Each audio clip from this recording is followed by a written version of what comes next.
안녕하세요. 금융소비자TV의 진행을 맡은 조유미입니다. 저는 금융소비자 네트워크의 운영위원장을 같이 맡고 있는데요.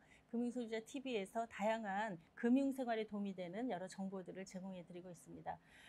지난번에는 우리가 청년들의 금융생활에 도움이 되는 다양한 정보를 제공해드렸고, 그리고 빚에 허덕이고 있는 분들을 위한 개인 회생이라든가 파산제도에 대한 소개도 드린 바가 있습니다. 자, 오늘은 이제 신용에 대한 이야기 좀 나눠보려고 하는데요. 성공가계부의 대표를 맡고 계신 이서현 대표님 오늘 자리에 오셨습니다. 안녕하세요. 네, 안녕하세요. 네, 반갑습니다. 네. 자, 오늘 이제 주제가 신용이 돈, 개인 신용의 관리 요령 이렇게 네. 제목을 좀 정해봤는데요. 네.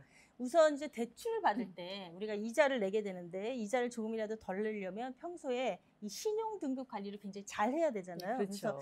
근데 이제 올해 신용평가 제도가 여러 가지로 바뀌었다 하는 이야기를 좀 들었어요. 그래서 네네. 그에 대한 소개를 좀 부탁을 드렸습니다. 자, 일단 신용 등급을 어떻게 하면 올릴 수 있는지 새로 바뀐 제도가 뭔지 하는 소개를 좀 먼저 부탁드릴게요. 네. 예, 올해부터 그 개인 신용 평가 체계가 네네. 등급제에서 점수제로 바뀌었습니다. 네. 그래서 원래 신용 등급은 1단계에서 10단계로 나뉘어지는데요. 네네. 그 같은 등급 안에 계신 분들도 그 신용 점수가 다 달라도 네. 그 똑같은 등급으로 다 평가를 받았었습니다. 네네네. 그래서 예를 들면 신용 등급 그 5등급의 점수 구간은 698점에서 767점 사이에 있는데요. 네. 그러니까 신용 점수가 700점인 사람하고 760점인 사람하고 무려 그 점수가 60점이나 차이 나도 그렇죠. 예, 같은 그 5등급 안에 있다는 네네. 그 이유만으로 같은 평가를 받았고요. 네. 동일 등급에서 점수 차이가 아무리 많이 나도 획일적으로 다 대출 이자가 정해졌습니다. 네네. 그래서 이러한 불합리한 것을 조금 개선이 됐는데요. 네. 그래서 이 신용 점수대로 바뀌었는데 1점에서 1000점까지 네. 개인의 그 신용 상태를 바탕으로 네. 점수가 부여되고요. 점수를 부여하고. 네네. 그래서 세부적인 그 신용 상태인 개인의 카드 사용 내역, 네. 그다음에 또 세금 납부 실적, 납부, 네. 그다음에 사회보험료 그런 납부 실적, 공과금 뭐 네. 이런 것들이 다 신용 평가에 반영이 됩니다. 네네. 그래서 그 기존의 신용 등급제는 그 등급 간의 그 절벽 효과가 발생하는 그 문제점이 있었습니다. 네네네. 그래서 예를 들어서 그 신용 점수가 629점인 분은 그 신용 등급 7등급에 해당이 되고요. 네네네. 근데 630점인 분은 6등급에 해당이 되거든요. 1점 차이로 등급이 그렇죠. 달라지는 거네요. 그렇죠. 야, 그래서 진짜 억울하죠. 네, 그 1점 차이로 딱 등급이 확 바뀌는데 네, 문제는 네. 이게 은행에서 대출을 해줄 때 6등급까지는 대출을 해주는데 음흠. 7등급부터는 은행에서 대출을 안 해줍니다. 이런 그 1점 때문에. 그렇죠. 예, 그래서 그렇죠. 그 1점 때문에 은행 대출이 네. 거절되는 경우가 굉장히 많았습니다. 네네네. 그래서 이런 불합리한 것을 그 올해부터는 등급제에서 점수제로 바뀌어서 네네. 신용 점수 그 1점 차이로 그 등급이 이렇게 갈리는 것을 조금 방지하려고 바꾸었습니다. 네. 자, 원래 어느 금융기관에서 대출을 받느냐 그렇죠. 하는 거에 네. 따라서도 이제 신용 점수가 좀 깎이기도 하고 막 이렇게 됐잖아요. 예를 네네. 들면 제2금융권 이용하면은 뭐 신용 점수 깎인다는 식으로 네네. 했는데 이런 거에도 좀 변화가 생겼다 그러더라고요. 네네. 네네.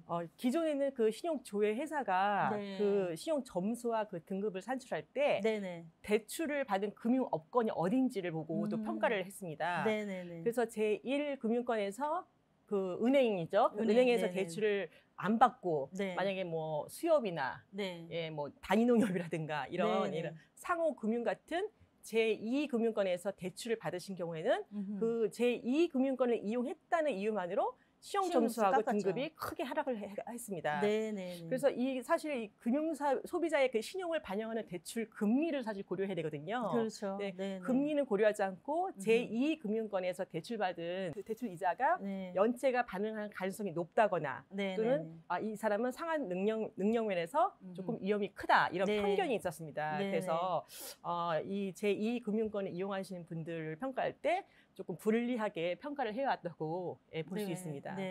또한 이런 담보대출 있지 않습니까? 그래서 중도금 대출이라든가 유가증권 담보대출 이런 거는 담보기 때문에 사실 위험이 별로 없어요. 그럼에도 불구하고 금융업권 간 이런 신용 위험 차이가 없는데도 불구하고 은행이 아니면 농협이나 수협 같은 제2금융권이면 은행이 아니라는 이유만으로 신용 평가 점수를 아주 다르게 평가를 해왔습니다. 그래서 근데 이제는 대출 기관이 어디냐를 보고 신용 평가를 했던 것을 이제 받고 있는 대출 금리에 따라 신용 평가를 한다는 것이 이번 그 신용 평가 제도 개선안의 핵심이라고 볼 수 있습니다. 아, 굉장히 합리적으로 바뀐 것 같아요. 네, 그게 맞는 그렇죠. 것 같아요. 저도 네. 지금 보험에서 대출을 받고 있는 게 있는데. 네네. 아, 잘 바뀌었네요. 보험사가 네. 예, 워낙 지금 소비자랑 밀접하게 있기 그렇죠. 때문에 네. 예, 인터넷만 이렇게 딱 치면 바로 약관 대출 받지 않습니까? 맞습니다. 그래서 네. 그런데 그거 받았다고 신용 등급 낮춰놓으면은 네네. 억울한 거죠. 그렇죠. 네. 네. 지금 이제 저축은행권에서 먼저 이게 적용이 되기 시작했다고 하던데 네네. 뭐 효과가 좀 나타나고 있는 거라고 봐야 되나요? 아, 네. 어떨까요? 네. 네, 그렇습니다. 그 제2금융권의 그 저축은행도 포함이 되는데요. 네. 그 올 초 그 1월 14일부터 저축은행권에서 그 시행을 한 결과 네. 저축은행권 이용자 총 68만 명의 신용 등급이 평균 65점 상승을 했고요. 네. 이 중 40만 명은 신용 등급 1등급 이상 상승한 것으로 예, 알려졌습니다. 네, 네. 그리고 또한 네, 네네. 그리고 올해 그 6월 25일 한 뭐 지난달 말부터죠. 네. 6월 25일부터는 제2금융권이 전면 시행이 됐는데요. 네. 그래서 상호금융사, 보험사, 카드사, 뭐 캐피탈사 등에서 그런 불이익이 완화돼서 네. 총 94만 명의 신용 점수가 평균 33점 상승됐고요. 네. 이 중 46만 명은 신용 등급이 1등급 이상 상승할 것으로 예상을 하고 있습니다. 아, 예, 예. 네. 자, 신용 등급이나 대출 액수 뭐 이런 거는 금리랑 직결되기 때문에 사실 그렇죠. 굉장히 소비자들 관심이 많고 궁금한 부분들이 많을 것 같은데요. 네네. 일단 신용 등급을 조회하면은 신용 등급이 떨어지는 조회만 했는데도 떨어지는 그런 게 있었잖아요. 그렇죠. 예전에 예, 그랬죠. 그런 거는 지금 어떻게 되는? 그런 거 없어진 건가요, 그것도? 네. 그래서 예전에는 신용 등급을 조회를 하면 이 사람이 돈이 급하니까 조회를 하나 보다. 맞아요. 예, 네, 예, 네. 이렇게 넘겨짚고 그렇죠. 예. 부정적으로 이렇게 봤는데요. 네, 네. 근데 이거를 뭐 2011년부터는 조회 기록이 그 평가 요소에서는 제외가 됐습니다. 2011년부터 이미 네네. 평가 요소는 제외됐다. 제외는 됐지만 네. 그렇지만 은행에서 참고는 하거든요. 암암리에 또 참고를 네, 참고를 하고 하죠. 네. 그래서 확인하는 가끔 확인하는 차원에서는 문제가 되지 않는데요. 네네. 과다하다면 네.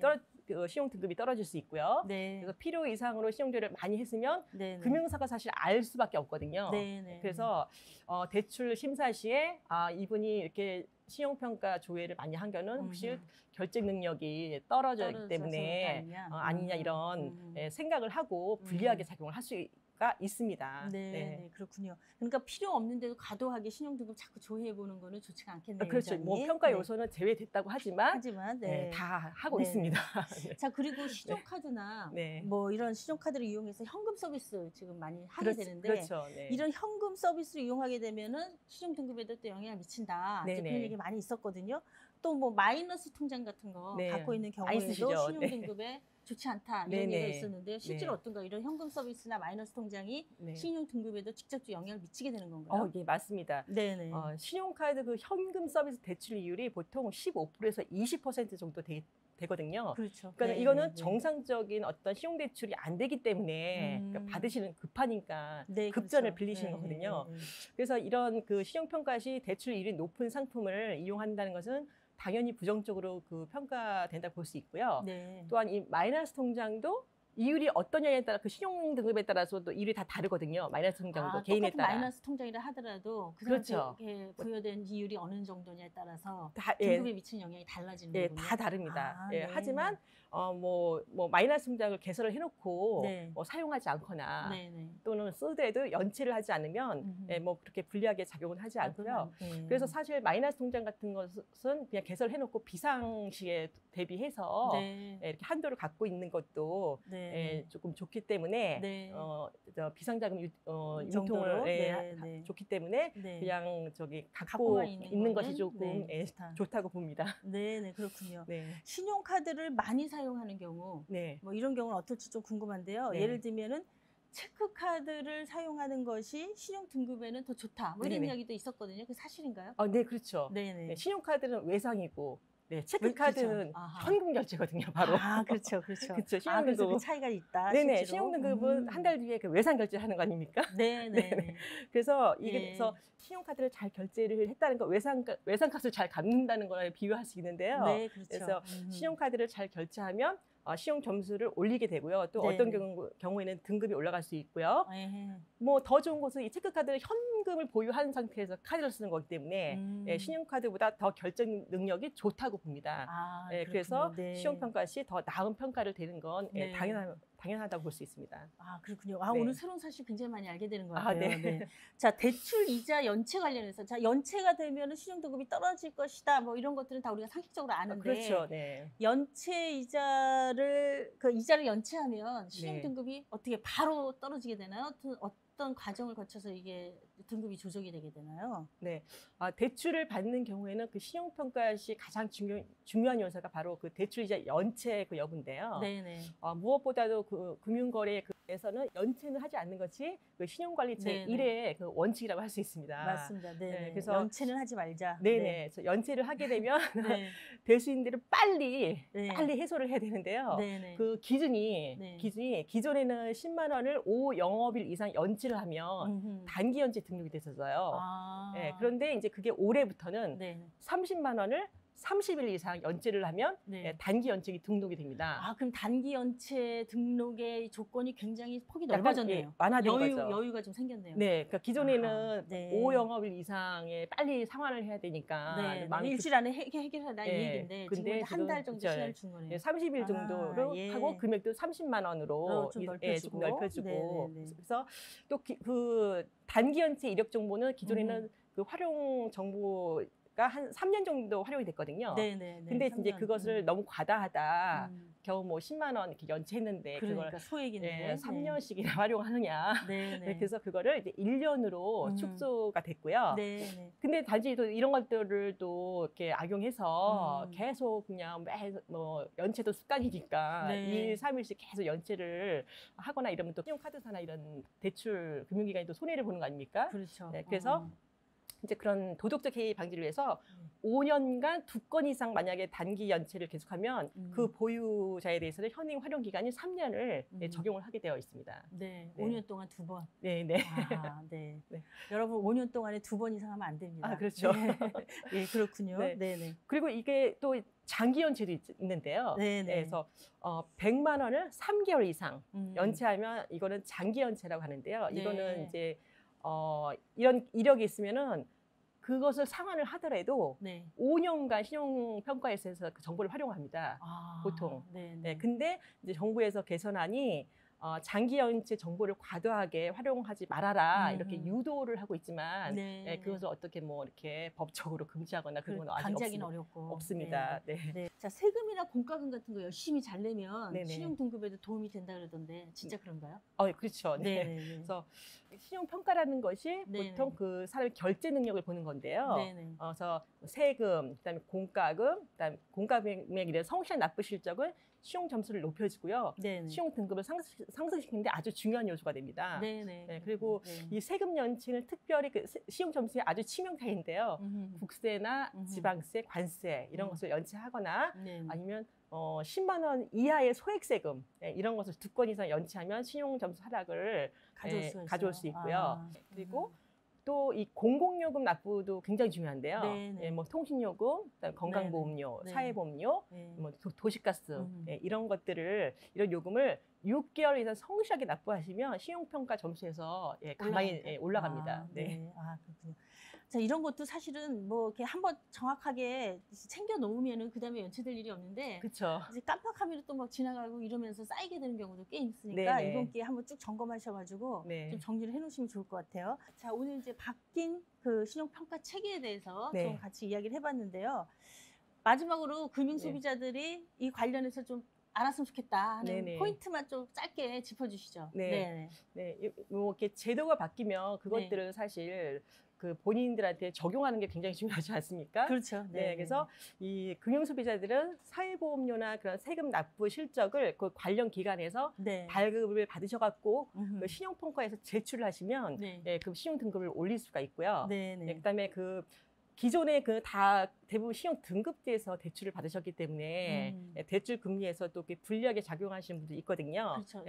그런 분들은 이제 점수제로 바뀐 상황에서 대출 금리를 한번 비교를 해 보셔가지고 전환해서 금융이자 비용이 줄일 수 있으면 줄이는 것이 새로운 등급 체계 방식으로 점수제로 바뀐 것 같을 때 이렇게 등급이 아까 뭐 많이 올라간다고 저희가 조사해 조사했지 않습니까? 네, 그래서 네. 한번 점수제로 바뀌었을 때 자기 대출 금리하고 비교를 해서 좀 대출을 바꾸는 노력도 필요하고요. 필요하겠네요. 네네. 그래서 뭐 제일 좋은 것은 하지만 대출을 없애는 것이 제일 좋겠죠. 네. 그래서 부채를 갚는 그런 계획을 세우고 실천하는 것이 가장 중요하다고 생각합니다. 그래서 이제 이 시점에서 아까 제가 이제 소개만 하고 간단히 넘어갔는데 성공 가계부. 그게 이제 왠지 그런 일을 하는 것 같은 생각이 좀 드는데. 네, 그러시죠. 성공 가계부. 대표시니까 그게 어떤 일을 하시는 데인지 좀 간단히 소개를 해주시면 좋을 것 같아요. 네. 보통 이제 우리 그 주부들도 그렇고 다 이렇게 가계부를 많이 쓰시다가 다 대부분 작심삼일 이렇게 포기하시거든요. 그렇죠. 써봤자 뭐 재산이 느는 것도 아니고 머리만 아프고. 그런데 이제 이 성공 가계부는 우리 건강 진단하고 똑같습니다. 그래서 건강 진단에서 어떤 기준을 상회하면 뭐 아니면 모자라거나 이러면은 그 건강 이상이 있다 적신호가 오지 않습니까? 그렇죠. 그래서 이렇게 뭐 수술하거나 치료를 받는데 성공 가계부는 마찬가지다. 그 기준이 있습니다. 부채 비율이라든가 저축 비율, 그래서 이런 것들을 본인의 어떤 자산과 부채, 그다음에 현금 흐름 사이의 어떤 기준을 갖고 한번 비교를 해보는 겁니다. 비교를 해봐서 자기가 그 기준점에서 많이 모자라거나 이러면 어떤 노력을 해야겠구나. 왜냐면 건전하게 만들어야 되거든요. 그래서 이 재정 상태를 건전하게 만들면 이렇게 가정이 조금 행복해질 수가 있습니다. 근데 그럼 그것을 진단해주는 일을 하시는 거네요. 그렇죠. 진단하고 개선할 방안을 모색해드리죠. 그러면 앞으로 자주 모시고 우리 가게를 건전하게 가계부를 건전하게 할 수 있는 각종 요령들을 많이 소개해 주시면 좋을 것 같습니다. 네, 알겠습니다. 오늘 정보 여러분께 도움이 되셨는지 모르겠습니다. 앞으로도 이서연 성공 가계부 대표님을 자주 모시고 금융소비자 TV 더 많이 진행해 보도록 그렇게 하겠습니다. 여러분 구독, 좋아요 많이 부탁드릴게요. 감사합니다. 다음에 또 봬요. 네, 감사합니다.